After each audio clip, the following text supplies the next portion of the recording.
فرعون کے کارندے اپنی سلطنت میں رہنے والے یا سفر کرنے والے لوگوں میں سے خوبصورت لڑکیوں کو اٹھا کر لے جایا کرتے۔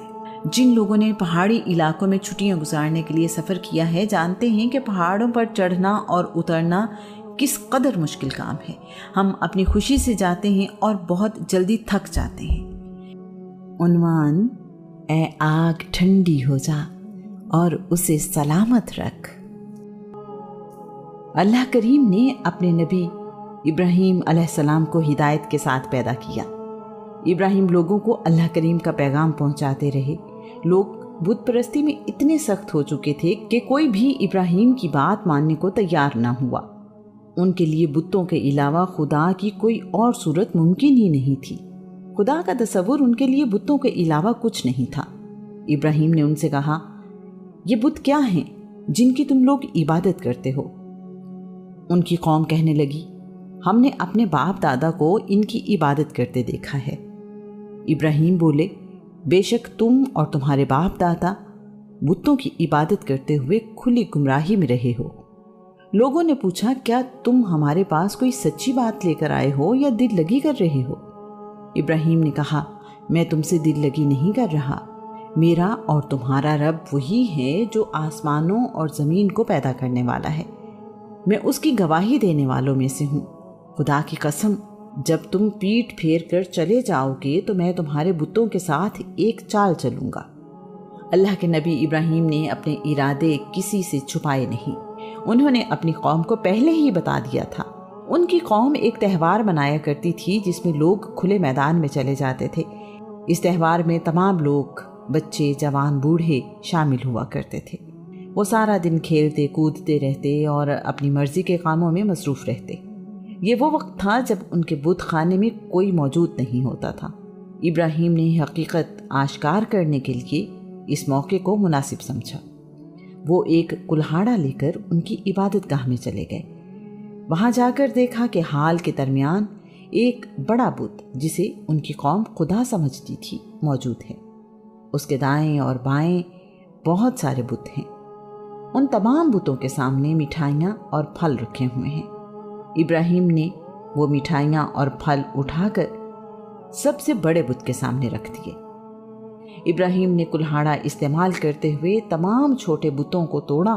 کسی بت کا کان کاٹ دیا تو کسی کی ناک، کسی کی آنکھ تو کسی کا سر، کسی بت کی ٹانگ کاٹ دی تو کسی کا بازو۔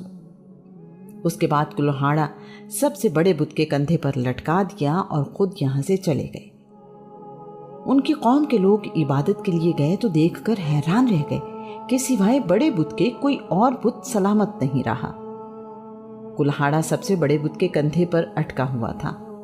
ایک لمحے میں ان کی عقل نے انہیں سمجھایا کہ بت تو کہیں آ جا نہیں سکتے، نہ ہل سکتے ہیں، یہ کام اس بڑے بت کا نہیں ہو سکتا۔ انہیں بہت غصہ آیا۔ وہ نمرود بادشاہ کے پاس گئے اور کہنے لگے، ہمیں یقین ہے کہ اسی نوجوان نے ہمارے خداؤں کو نقصان پہنچایا ہے جس کا نام ابراہیم ہے۔ وہ ہمارے خداؤں کے بارے میں کہتا ہے کہ یہ تو اپنی حفاظت نہیں کر سکتے، تمہاری حفاظت کیا کریں گے؟ نمرود کے فوجی ابراہیم کو گرفتار کر کے دربار میں لے آئے۔ بادشاہ کا دربار لوگوں سے بھرا ہوا تھا۔ ابراہیم سے پوچھا گیا، کیا یہ سب کچھ تم نے کیا ہے؟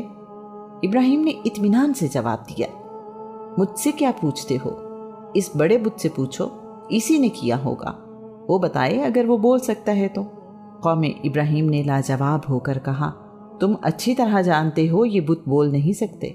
وہ لوگ اللہ کے نبی ابراہیم کی بات پر غور کرنے لگے مگر پھر اپنی ضد پر قائم رہے کہ یہی ان کے خدا ہیں۔ ابراہیم نے انہیں سمجھاتے ہوئے کہا، کیا تم ان بتوں کی عبادت کرتے ہو جو نہ تمہیں فائدہ پہنچا سکتے ہیں نہ ہی کوئی نقصان؟ افسوس ہے تم لوگوں پر، میں حیران ہوں کہ تم اللہ کریم کو چھوڑ کر ان بتوں کی عبادت کرتے ہو۔ کیا تم اتنا بھی نہیں سمجھتے؟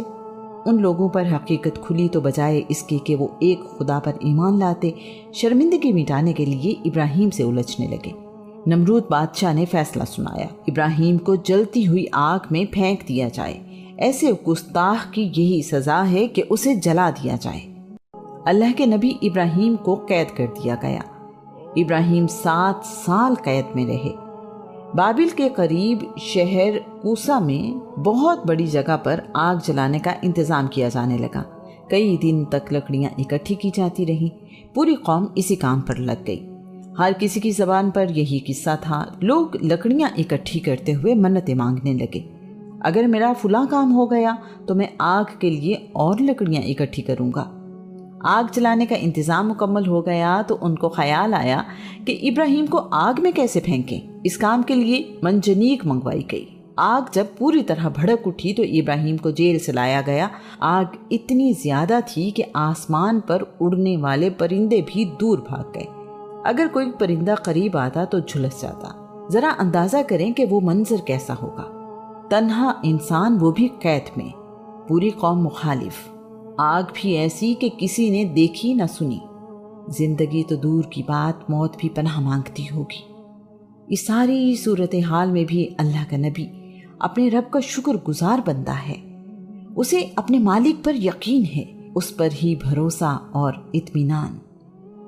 آگ اور ابراہیم کا انجام دیکھنے کے لیے دوسرے شہروں سے بھی لوگ آ گئے۔ جسے خبر ملتی کہ بتوں کے گستاخ کو آگ میں جلا دیا جائے گا، وہ ادھر کا ہی رخ کر لیتا۔ سب خوش تھے کہ ہمارے خداؤں کو برا کہنے والا دردناک انجام کو پہنچے گا۔ آئندہ کوئی ہمارے خداؤں کے بارے میں ایسی جرت نہیں کرے گا۔ دور دور تک انسانوں کا سمندر تھا اور ان کے درمیان اللہ کا ہدایت یافتہ بندہ۔ ابراہیم کے ہاتھ پاؤں باندھ دیے گئے، اٹھا کر منجنیق میں ڈال دیا گیا۔ جبرائیل امین اللہ کے نبی کے پاس حاضر ہوتے ہیں اور کہتے ہیں، اگر آپ چاہیں تو میں اپنے پر پھیلا دوں تاکہ آگ آپ کو نقصان نہ پہنچائے۔ ابراہیم پرسکون انداز میں جواب دیتے ہیں، میرا رب جانتا ہے کہ میں اپنے لوگوں کو ہدایت کی راہ پر لانے کے لیے کوشاں ہوں، مجھے کسی مدد کی ضرورت نہیں۔ جب اللہ کے نبی ابراہیم کو آگ میں پھینکا جا رہا تھا تو انہوں نے کہا، مجھے اللہ کافی ہے اور بہترین بھروسے کے قابل وہی ہے۔ اس کائنات کے مالک کو اپنے بندے کے ایمان اور یقین پر اتنا پیار آیا کہ آگ کو حکم دیا۔ ہم نے کہا، اے آگ، تو ابراہیم پر ٹھنڈی ہو جا اور اسے سلامت رکھ۔ ابراہیم کو آگ میں پھینک دیا گیا۔ آگ کئی دن تک جلتی رہی۔ لوگ خوشیاں مناتے رہے کہ ہمارے خداؤں نے گستاخ کا کیا حشر کر دیا، اس نے ہمارے خداؤں کو جھوٹا کہا تھا۔ انہیں کیا معلوم کہ اللہ کا پیارا بندہ تو اپنے رب کی حفاظت میں ہے، آگ اس کا کچھ نہیں بگاڑ سکتی۔ آگ بجھ گئی تو سب لوگ یہ دیکھ کر حیران رہ گئے کہ اللہ کے نبی ابراہیم کو کوئی نقصان نہیں پہنچا۔ نمرود نے جب دیکھا کہ ابراہیم آگ سے مکمل طور پر محفوظ رہے تو شرمندہ ہوا۔ ابراہیم سے کہنے لگا، تمہارا رب تم پر مہربان ہے۔ یہ سب دیکھنے کے بعد ابراہیم کے خدا پر ایمان لانا کتنا آسان تھا، لیکن ہدایت نصیب والوں کو ملتی ہے، کیونکہ دلوں پر حکومت تو میرے اللہ کریم کی ہے۔ آگ سے بچ جانے کے بعد ابراہیم الجزیرہ کے شمال میں واقع شہر حران چلے گئے۔ وہاں قحط پڑا تو ہکسوس کے زمانے میں مصر چلے گئے۔ اللہ کے نبی ابراہیم کی ساری زندگی ہی اللہ کریم کی اطاعت اور بندگی میں گزری۔ انہوں نے بہت سے مشکل امتحان دیکھے، لیکن اللہ کریم پر بھروسہ کم نہ ہوا اور کامیاب ہوتے رہے۔ ابراہیم کو ابو الانبیاء یعنی نبیوں کا باپ بھی کہا جاتا ہے۔ آپ کی اولاد میں بہت سارے نبی آئے۔ ابراہیم کو خلیل اللہ یعنی اللہ کا دوست بھی کہا جاتا ہے۔ ابراہیم کی اولاد میں ہی تقریباً 2500 سال بعد اللہ کے آخری نبی محمد الرسول اللہ صلی اللہ علیہ وآلہ وسلم پیدا ہوئے۔ آج کے دور میں ہمیں یہ بات بڑی عجیب اس لیے محسوس ہوتی ہے کہ اللہ کریم نے اس بات سے منع کر دیا، بیٹے یا بیٹی کی قربانی نہیں کی جا سکتی۔ پہاڑوں پر چڑھتی رہی اور نشیبی جگہ پر دوڑتی رہی، ویسے ہی پہاڑوں پر چڑھو اور دوڑو۔